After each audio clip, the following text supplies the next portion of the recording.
Hoy nos acompañarán René Ortiz, el ministro de Energía y Recursos Naturales no renovables. La inversión privada para la repotenciación de la refinería de Esmeraldas marcaría la aplicación de una política para mejorar la producción de derivados que no se ha cumplido y la consolidación de una nueva política de comercialización sin subsidio de derivados de consumo doméstico. Sigue la doble reventa de crudo a China, temas que vamos a conversar. También hoy estará con nosotros Stalin Raza, abogado, constitucionalista, ex asesor de la Corte Constitucional. Y es que en la Asamblea Nacional circula la amenaza de juicio político y destitución para el ministro de Finanzas, Richard Martínez. El pedido de servidores públicos para que se cumpla con la orden del juez de pagar a tiempo sueldos, salarios o que judicialmente se ordene la destitución. ¿Es aplicable esa decisión judicial? ¿Quién debe aplicarla? Lo vamos a revisar. La actualidad, los protagonistas, el análisis y la información en Contacto Directo.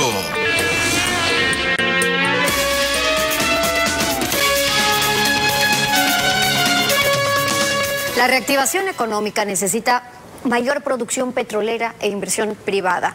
Una mayor comprende más extracción de crudo, sino mayor producción en derivados de la refinería de Esmeraldas, esa refinería que procesa para el consumo doméstico buena parte de la extracción de crudo. Ambas son políticas de Estado de larga data que no han venido funcionando. René Ortiz, ministro de Energía y Recursos Naturales no renovables, bienvenido a Contacto Directo. Buenos días, mucho gusto de saludarle y mucho gusto de saludar a su distinguida audiencia. Buenos días y gracias a usted por acompañarnos. La licitación que anuncia el gobierno para abrir ya este concurso de inversión privada para la repotenciación, para la administración de la refinería de Esmeraldas, ha tomado casi todo el periodo del actual gobierno. Ayer se conoció que finalmente publicaron ya las bases para el concurso, pero ¿ya saben quiénes podrían ser los interesados? Bueno, en efecto, usted ha hecho una narrativa perfecta, ha tomado mucho tiempo y particularmente yo creo que la parte más esencial del tiempo fue la preparación de los términos de referencia. Los términos de referencia son el corazón de una licitación. Y en un complejo industrial del tamaño de la refinería de Esmeraldas, evidentemente esto ha tomado su tiempo, pero ya están listos. Ya están en la página web, ya está el anuncio, ya se conocen interesados. ¿Qué quiere decir esto? Interesados quiere decir aquellos grupos industriales que se sienten ya calificados. Ellos se sienten calificados. Por supuesto, vendrá la calificación por parte del gobierno, porque hay las reglas para calificarlos a ellos. Pero los interesados que se sientan calificados presentarán las ofertas respectivas para este mejoramiento de este bien industrial de la refinería de Esmeraldas. La estimación es probablemente la inversión gigantesca de 2.400 millones de dólares. Nunca antes históricamente se ha tenido una inversión de esta naturaleza. Ahora, por un lado es la inversión que se necesita, pero también nos habla de la cifra que si no requeriría el gobierno para hacer que esa refinería finalmente funcione, y porque la espera ha sido larga en cuanto a lo que se espera de la refinería de Esmeraldas en tiempos. ¿Qué es lo que se tiene previsto con el concurso? Me refiero, ¿ya empieza? ¿Cuándo termina? ¿Para cuándo podría estar hecha esa concesión? Muy bien. Esto es un proceso, los términos de referencia están listos, las compañías empezarán a tomar los pliegos, compran los pliegos, prepararán sus ofertas, presentan sus ofertas. Para finales de noviembre o diciembre está la calificación, está la definición con quién se adjudicaría, a quién se adjudicaría esto. Desde el punto de vista licitatorio, siempre la mejor, la que mejor da ventajas al proceso comparativamente con la otra, con la siguiente, con la tercera, con la cualquiera. Esto arranca en enero, ya, es el proceso de negociación.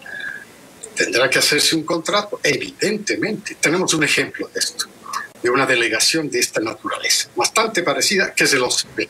El OCP va a cumplir en 2023 el tiempo de vida útil para el que fue contratado, para el que fue autorizada su construcción. Aquí igual, va a haber un proceso de mejoramiento de todo todas las unidades de proceso y además un nuevo tren de refinación de alta conversión. Lo que hace es producir mejores combustibles. ¿Cuáles? Mínimo Euro 5. Entonces, el mercado de Ecuador entra verdaderamente en calidad, porque se desmonopoliza la forma como los ciudadanos hemos vivido este largo periodo de monopolio. Y además para dejar de seguir vendiendo con castigo. Ya le voy a preguntar sobre eso, pero antes, si es que estamos hablando, ministro, nos indica de una inversión que sería prevista de unos 2.400 millones de dólares para reparar, para mejorar la planta. ¿Cómo se va a dividir la inversión en lo que ya nos está diciendo? En cuanto al incremento de calidad por un lado y de la eficiencia en producción por otro, que son los dos retos que tienen. No es solo producir más, sino mejorar finalmente la calidad. Muy bien. Esa calidad se mejora con un nuevo sistema. La tecnología que está siendo utilizada al momento es obsoleta. Todos los equipos en general llegan a esa obsolescencia y hay que cambiarlos. Y la obsolescencia tecnológica quiere decir que se mete nueva tecnología. En efecto. Y esta es la que nos va a llevar a este producto mínimo de calidad Euro 5. Esto ya es un paso gigantesco. El mercado de Ecuador nunca antes tenía una situación similar. Si se necesitan esos 2.400 para la operación y que sea concesionada, lo que han anunciado es que entonces esa concesión podría o sería más o menos por unos 25 años. Lo que tenemos ahí es que Ecuador sigue teniendo... La más grande es la de Esmeralda, pero que las plantas no alcanzan a producir suficiente combustible para abastecer la demanda interna. ¿Y qué estamos haciendo? Seguimos importando el 60% de los combustibles que consume. Esa demanda, ministro, sigue creciendo, es decir, hay que darle una solución a la refinería de Esmeraldas. Podrán no oponerse en cuanto a la concesión, sí, en los términos en los que finalmente se den esas concesiones. Sí, en efecto, es constitucional. El marco jurídico está establecido. Esto es lo más importante porque evidentemente crea seguridad jurídica. Y esta es la bandera con la que hay que manejar la credibilidad para un inversionista de este tamaño, de 2.400 millones de dólares, que es el estimado que se necesita para poner a punto esta refinería. Pero vea qué interesante. La refinería de La Libertad también quiere hacer lo mismo. Es decir, hay inversionistas que dicen, nos gusta ese modelo. En la perspectiva mía, debo confesarlo, estaba más bien cerrar esa refinería porque es de una obsolescencia, pero increíble, tiene más de 50 años. Entonces, eso era mi perspectiva. Pero un consorcio en la península, un consorcio de autoridades de la península, autoridades cantonales, se reunieron conmigo y dicen, nosotros tenemos inversionistas que quieren el mismo modelo de Esmeraldas. Pero no me quedo ahí. La de Shushufindi también vive un proceso de obsolescencia tecnológica. Y hay inversionistas que dicen, a nosotros nos gustaría también la refinería de Shushufindi. ¡Ay, qué maravilla! El modelo gustó. El modelo atrajo inversiones que Ecuador no tiene. No tiene esa capacidad, pero tiene la posibilidad de generar a través de credibilidad, de seguridad jurídica, la atracción para que los inversionistas vean un negocio.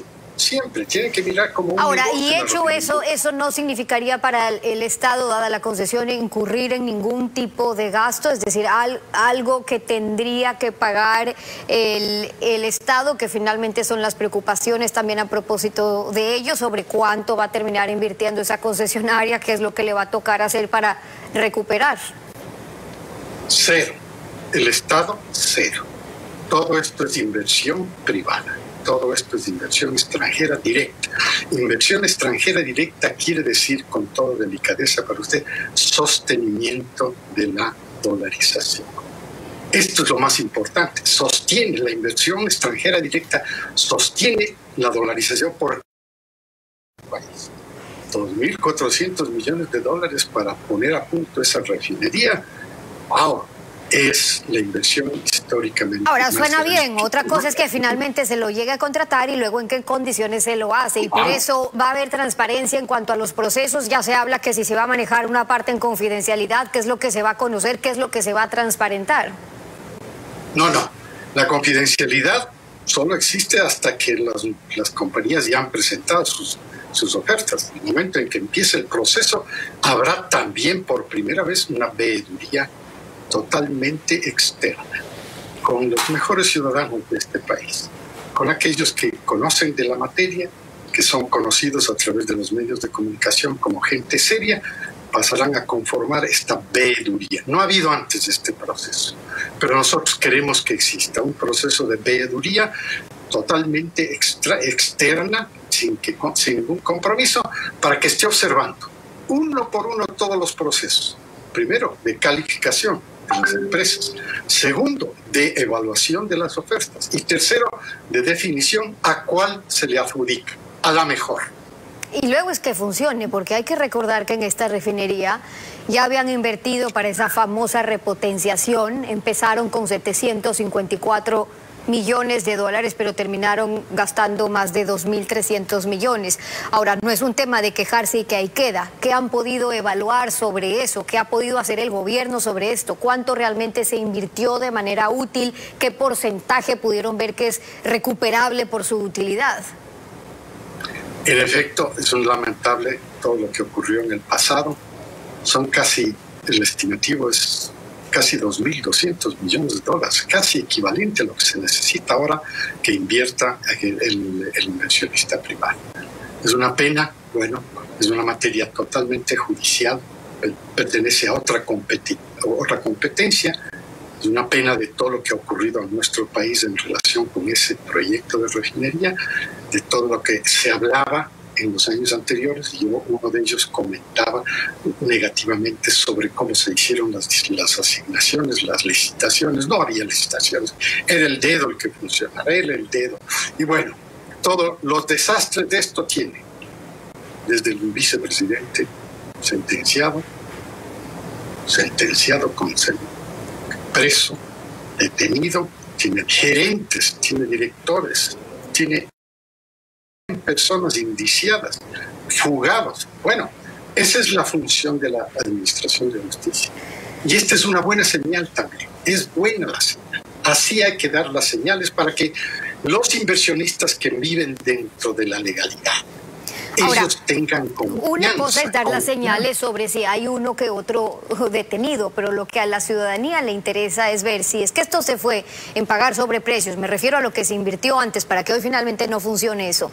En todo este tiempo, ¿dónde ha recaído la responsabilidad? No solo por quienes están detenidos, porque decirle al país ahora que, por ejemplo, por 300 millones de dólares que quieren recaudar, hay que anticipar un impuesto, cuando malgastaron 2.300 millones de dólares, ¿quién paga esos platos rotos? Por eso insistía, más allá de lo que le respecta a la Administración de Justicia, también al Ejecutivo, las iniciativas que hay para la recuperación justamente de esos montos, ¿qué ha podido hacer con lo que se pagó de más? O si terminó siendo buena parte que terminó en manos de la corrupción. ¿Cómo recuperar lo robado?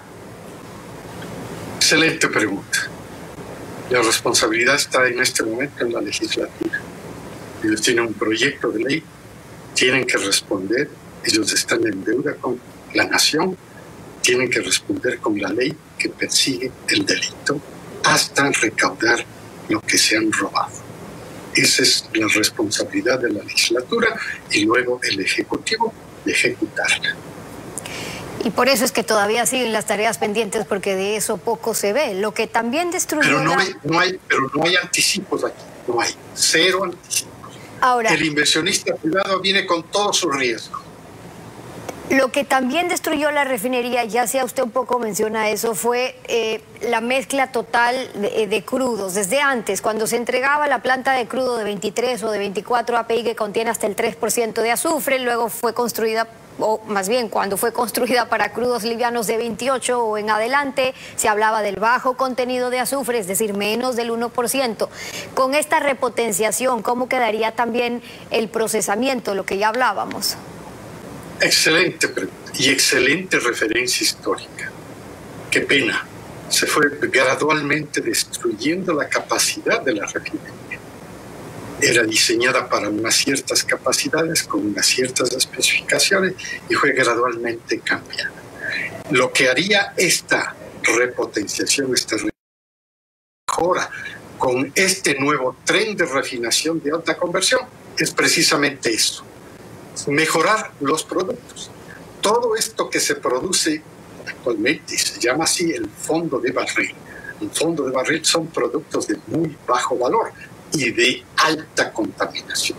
Entonces, señalar como premisa que los combustibles que tiene que producir esa refinería tienen que ser de mínimo Euro 5 es un gigantesco salto de calidad que el consumidor nunca antes, históricamente, lo ha visto. Porque el monopolio no permite eso. Por eso esto parte de una desmonopolización del Estado. Entonces, por un lado es mejorar la calidad, luego está mejorar la producción, que ha sido por lo menos la propuesta en los últimos años, que no se ha cumplido porque ya vemos cómo venimos produciendo en los últimos años, pero luego es cómo lo vendemos, porque tanto esfuerzo para que si luego está mal negociado, las ventajas no lo ve el pueblo ecuatoriano. El gobierno anuncia nuevos créditos de China, se habla nuevamente de la reestructuración de vencimientos de capital, pero se acuerdan nuevas preventas con esta doble reventa. Ahora usted dice, así es, así se vende, siempre funciona con la intermediación, pero se ha dado solamente con China en la historia de la comercialización del crudo, que se permita la venta, por un lado, de Petroecuador a los intermediarios, pero para que ellos revendan el crudo a refinerías de Estados Unidos. No la venta a dos intermediarios, a China y al revendedor con un comprador final, que es la refinería de Estados Unidos. Con la experiencia que ya hemos tenido, ¿todavía no es evidente que esta doble reventa que en la práctica se da origina un precio inconveniente para Petroecuador? Tiene dos partes su pregunta. Si usted me permite, en primer lugar, referente a la refinería y referente al mercado. El mercado es un nuevo sistema de comercio de combustibles a precios de mercado, pero hay dos productos, gasolina extra y la diésel automotriz, que entran dentro de una banda. La banda es la que permite fluctuar. Y lo hemos visto. Ya estamos junio, julio, agosto, ya estamos corriendo septiembre. Prácticamente la gasolina extra no ha subido, porque el WTI al que está referenciado todavía no sube. Sigue manteniéndose. Le hemos medido y vemos que va lentamente. El diésel sí. Partió de una base muy baja, no sé, con 4 centavos. Evidentemente ahí el gobierno ha pensado en un proceso de compensación. Número uno. Número dos, la libre importación de combustibles lo que va a permitir es otro alivio fiscal. Un privado con su propio dinero pone dentro del mercado de Ecuador un nuevo producto. Ese nuevo producto entra directamente con un precio al surtidor. Si el comercializador equivoca el precio, no vende. Así de sencillo. Pero si el importador pone un precio bastante competitivo con el mercado, vende y sustituye. Pero también tiene la oportunidad de traer los productos que están dentro de la banda. Si trae algún producto con su dinero, con su riesgo, se mete dentro de la banda y se ajusta a la banda, que es la que está regulando por el momento. Por el momento con precios de mercado y por el momento regulado el diésel. Precios de mercado en la gasolina y está funcionando. Una persona como usted se acerca a una distribuidora de gasolina y lo primero que pregunta es, ¿ya cambió el precio?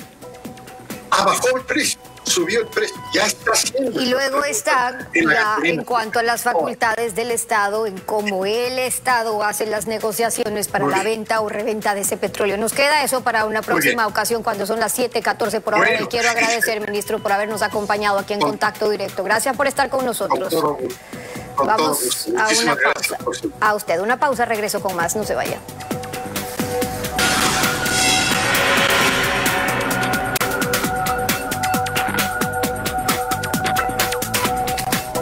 Los 6 últimos meses de gobierno es lo que queda y la campaña electoral en marcha para reemplazar el gobierno están sembrados de flores cubiertas de espinas con la estabilidad de los ministros y la inscripción de los candidatos presidenciales. Stalin Raza nos acompaña, bienvenido a Contacto Directo. Buenos días, Stephanie. Buenos días a la teleaudiencia. Muchas gracias. Buenos días también. Desde hace varios meses están los atrasos de la caja fiscal por el déficit que alimenta esta deuda interna y viene generando pedidos de juicio político al ministro de Finanzas. El CAL los posterga y la Defensoría del Pueblo de Guayaquil solicita entonces a un juez la protección constitucional para que se ordene esos pagos, para que se cumpla con esos pagos. Los primeros 5 días de cada mes fue lo que dijo o dispuso el juez. Si no se cumple, ¿es real la amenaza de destitución del ministro? Mire, hay una disposición en la Constitución que establece que quienes no cumplen con las acciones de protección, con las decisiones de los jueces, pueden ser destituidos por los jueces. Pero esta disposición está desarrollada con más amplitud en la Ley de Garantías Jurisdiccionales, y esta Ley de Garantías Jurisdiccionales dice en cambio que este proceso de destitución, como todo debido proceso, tiene que darse permitiendo la oportunidad de que el funcionario cuyo incumplimiento se acusa se defienda, presente sus descargos, presente sus argumentos. Más allá de esto, por principio de división de poderes, por principio de protección del republicanismo, los jueces no pueden decidir sobre el manejo del presupuesto, porque para eso está la función ejecutiva. La función ejecutiva administra, maneja la economía, maneja el presupuesto, y si la economía y el presupuesto del Estado no tienen el dinero suficiente, los jueces, por muchas disposiciones que emitan y por muchas destituciones que expidan hacia los funcionarios que manejan la caja fiscal, no pueden recompensar, no pueden restituir la violación de ese derecho.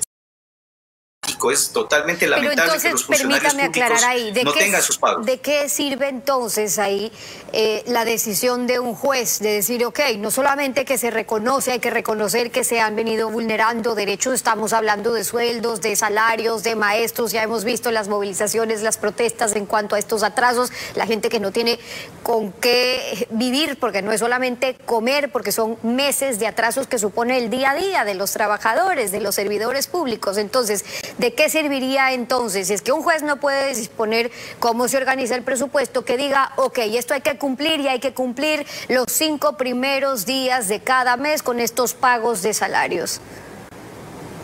Mire, la tarea de los jueces tiene que ser una tarea ponderada, tiene que ser una tarea equilibrada. Entonces el juez ya ordenó que se cumpla con el pago de los salarios, ya verificó que se vulneraron los derechos. Sí, esto es dramático. Ahora, si el ministro no cumple porque no le da la gana de cumplir, es una cosa. Ahora, si el ministerio no cumple porque el presupuesto del Estado no tiene los recursos, es una cosa muy distinta. Para el primer caso, para el caso de que la omisión del ministro o el incumplimiento del ministro sea porque no quiere cumplir a pesar de que tiene los recursos, o de que pudiendo priorizar esos recursos no hace esta priorización, pues entonces sí cabe la destitución por parte de los jueces.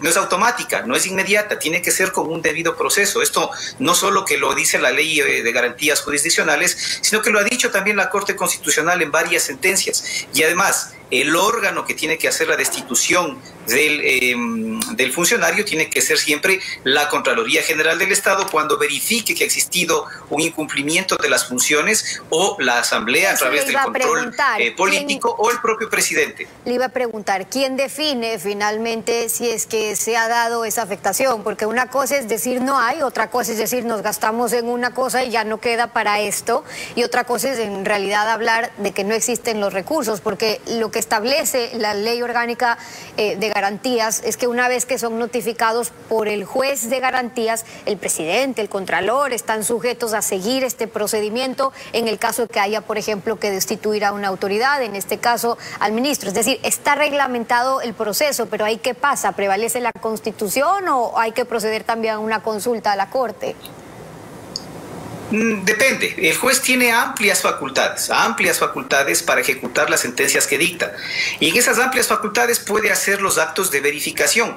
En esos actos de verificación incluso puede delegar para que, porque me parece que esto es lo que ha ocurrido en este caso, la Defensoría del Pueblo haga también una verificación del cumplimiento y le informe al juez. Entonces, si el juez tiene esas amplias facultades, él está permitido, está facultado a solicitar los datos, la información del presupuesto, la forma en la que ha sido asignado, la disponibilidad de los recursos, lo cual de suyo ya implica una intromisión del juez en la gestión del presupuesto general del Estado. Pero ya que existe una sentencia constitucional y hay que respetarla, pues entonces hay que concederle al juez esas amplias facultades para que investigue si si el incumplimiento se debe a la falta de decisión, a la falta de interés del ministro, o si se debe a la inexistencia de recursos. Porque si es lo segundo, si se debe a la inexistencia de recursos, no cabe imputarle responsabilidad al ministro y no cabe ordenar su destitución. Ahora, si el juez decide que el ministro ha incumplido de manera deliberada, a pesar de que tiene los recursos, con la orden judicial, entonces tiene que seguir el canal correspondiente. ¿Cuál es el canal correspondiente? Iniciar, dice la ley orgánica, el proceso de destitución. Perfecto. Permitirle que se defienda, permitir que presente sus descargos y, ordenado disponer a la autoridad nominadora, que es el presidente de la República, que proceda con la destitución o que proceda con la remoción del ministro. No cabe en este caso destitución porque es una autoridad de libre nombramiento y remoción. Ok, perfecto. Con eso, claro, ese es un tema que está sobre la mesa que hay que definir. Luego, el tema de la calificación de los candidatos cuando estamos ya en periodo electoral y qué es lo que tiene que hacer el Consejo Nacional Electoral. Lo primero, ¿es legal este cambio que se dio de binomio de Centro Democrático de Rafael Correa a Carlos Rabascal? ¿Quedó debidamente inscrito el binomio Arauz-Correa? Mire, el candidato o precandidato Correa no es tal. Cuando él no aceptó de manera presencial, como dice el reglamento del CNE, no aceptó la candidatura, pues entonces no se perfeccionó su aceptación, valga la redundancia, y él no es un precandidato. Ahora, ¿qué ocurre? Existe un reglamento, que es un reglamento malhadado a mi juicio, del Consejo Nacional Electoral, que permite que un candidato, un precandidato, sea inscrito por su movimiento, su partido político, aún sin cumplir con los requisitos, aún estando incurso en inhabilidades. Y el momento de la calificación de la candidatura, el Consejo Nacional Electoral permite que esa organización reemplace a ese precandidato inscrito que no cumple con estos requisitos. Entonces, ¿podría el Centro Democrático inscribir el binomio Arauz-Correa? Sí, podría hacerlo. O podría inscribir el binomio Arauz-Rabascal o cualquier otro. Lo mismo para el señor Yacu. Tiene el mismo problema. ¿Podría el binomio de Yacu Pérez ser inscrito sin haber contado con la democracia interna de la que habla la ley, sin haber hecho la preaceptación o de la aceptación, mejor dicho, de manera personal de la precandidatura? Sí, sí podría. Okay, pero y el con momento eso, de la claro, calificación, entonces brevemente para aclararlo, doctor, si al no haber formalizado en el caso de Rafael Correa la aceptación de la precandidatura y al haber fenecido el plazo para hacerlo, no cabría que se lo reemplace. Sin embargo, la organización política que auspicia esta candidatura, la de Arauz, puede presentar un binomio para que el CNE analice si lo inscribe. El CNE debe analizar si fue además democráticamente escogido. Entonces, ese nuevo binomio que se presenta finalmente está en decisión o en definición según lo de Centro Democrático en ese caso. Claro, pero tenemos una norma absurda del reglamento de inscripción de candidaturas que aún con todos esos defectos le permite al CNE pedir que se reemplace la candidatura. Y una vez reemplazada la candidatura sin obedecer procedimientos de democracia interna y sin obedecer procedimientos de aceptación de la precandidatura, el CNE tiene que aceptar esa inscripción. Entonces, esta norma del CNE es una norma inconstitucional, es absurda y debió haber sido cambiada por el CNE cuando tuvo la oportunidad de hacerlo. Muchas cosas que no se cambiaron y que tampoco se cambian para las próximas elecciones. Stalin Raza, gracias por participar en Contacto Directo. Gracias, Steffi. Buenos días. Vamos a una pausa, volvemos.